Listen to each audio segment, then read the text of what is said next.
السلام عليكم. آخر مسودة أمريكية حول قضية الصحراء المغربية قلبات الموازين وخلات البوليساريو والجزائر يدخلوا في دوخة وصدمة سياسية. المسودة الأمريكية اللي خرجت أكدت بالحرف أن المقترح المغربي للحكم الذاتي كي تعتبر هو الإطار الوحيد والواقعي والجاد للنقاش. بمعنى آخر، الأمم المتحدة كتعترف عمليا أن المغرب ماشي هو الطرف اللي خصو يبرر، وإنما المغرب هو الطرف اللي عنده الحل. خرجت بوليساريو من بعد ما خرجت المسودة ودارت اجتماع طارئ وخرجت ببيان كتقول فيه نرفض المسودة لأنها منحازة للمغرب. المضحك في الأمر هو أنه قبل أيام كانوا يقولون بقابلين التفاوض لكن بشروط، وهذه الشروط اللي وضعات خيالية، كأنك تقول تفاوضوا على أساس المغرب ما يكونش المغرب. هذا التناقض خلى العالم يشوف بوليساريو على أنها ما كتمثلش حتى نفسها، وأنها تنتظر الضوء الأخضر من الجزائر اللي هي براسها اختلط عليها الحابل بالنابل.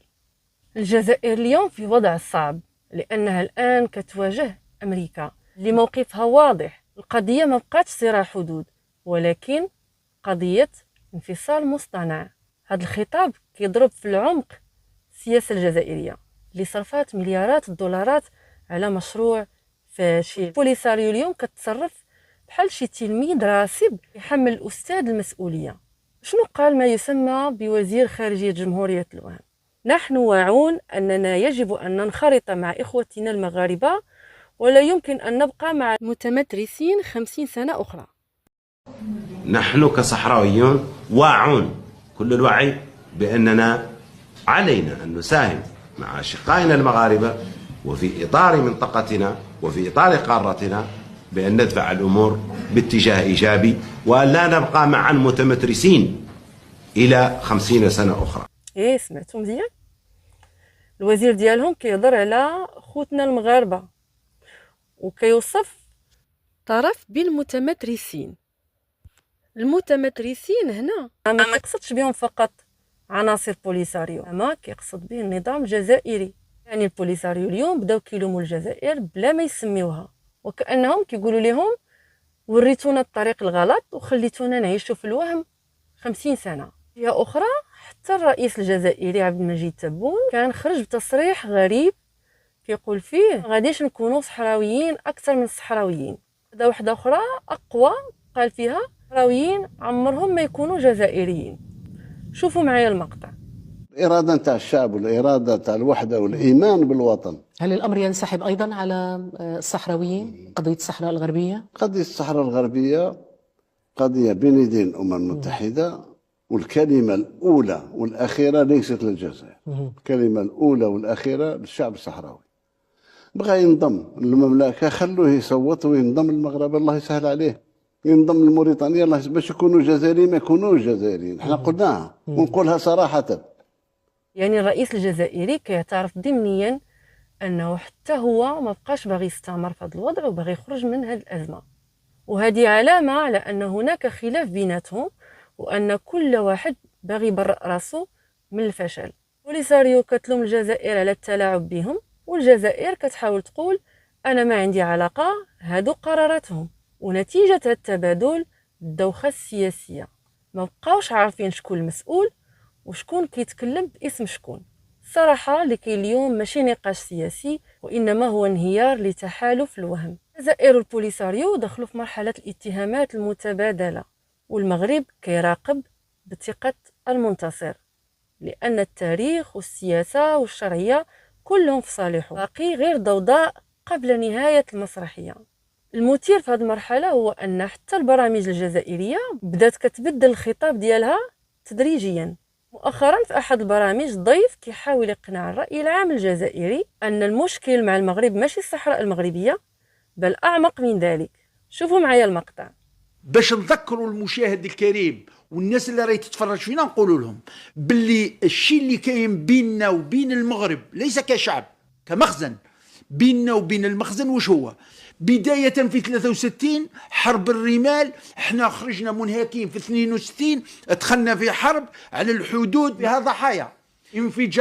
انفجارات مراكش المغرب دعمت علنا، هذو ارقام ما يقدر حتى واحد يقول ما كاش منها، هذو ارقام دعمت الحركه الانفصاليه منظمه ارهابيه في منطقه القبائل للفصل وتقسيم الجزائر، يعني تقسيما كما يريده الغرب وكما تريده المغرب وكما يريده الكيان.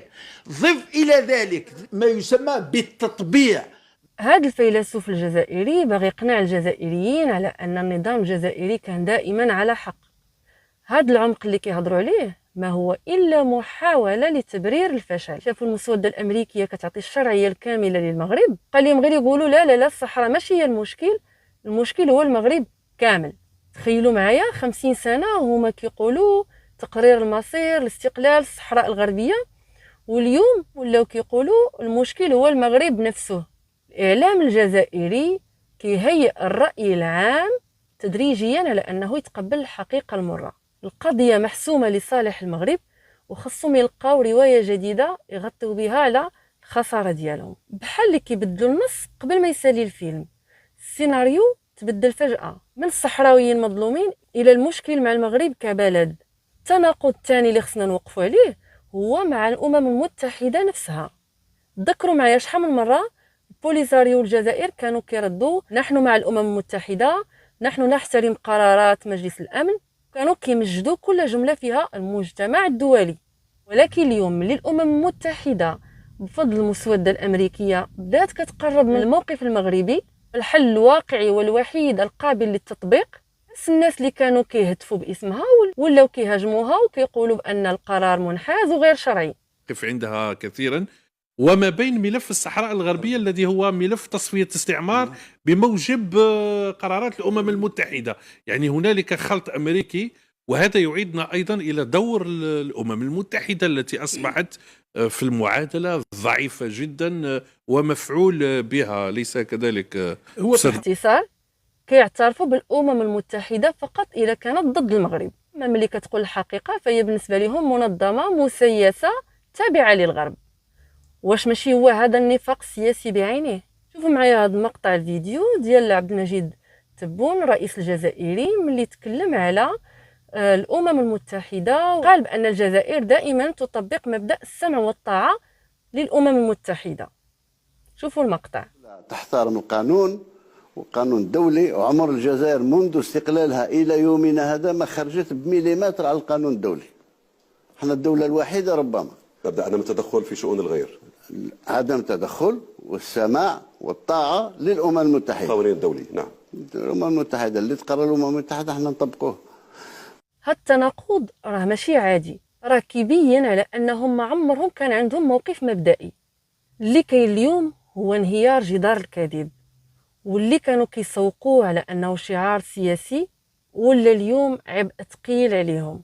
المغرب ما غاديش يحتاج يبرر الموقف ديالو، التاريخ، الواقع، السياسة داروا داكشي، وخصومو بقاو كيدوروا غير في دوامات التناقض، الارتباك والصدمة. والمشهد الأخير كيبين بوضوح صحراء مغربية والباقي مجرد ضجيج قبل الصمت.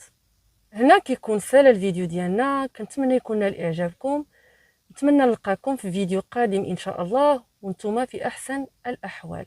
دمتم في رعاية الله وحفظه، وإلى اللقاء إلى فيديو قادم بحول الله.